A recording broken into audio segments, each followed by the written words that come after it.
Mina olen Kristina Kallas, erakonna Eesti 200 esimees ja mina vean Eesti 200 pika plaani koostamise arutelusid.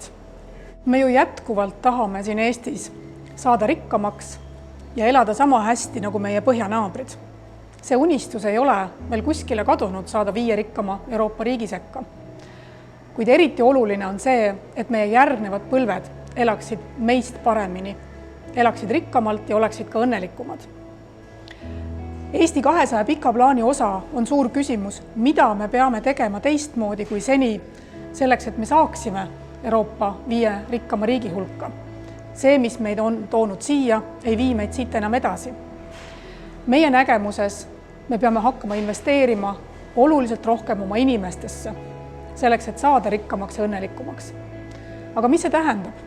See tähendab seda, et haridus on meie kõige olulisem investeeringu koht. Kõigepealt targaks ja siis rikkaks.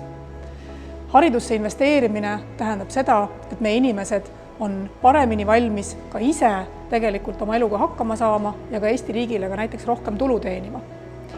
Aga sellest, kuhu me täpselt ikkagi hariduses investeerima peame, kuhu tuleb see teravik suunata, mis me peame täna hariduses teistmoodi tegema, sellest räägime ekspertidega juba täna õhtul Eesti 200 hariduse pika plaani arutelul.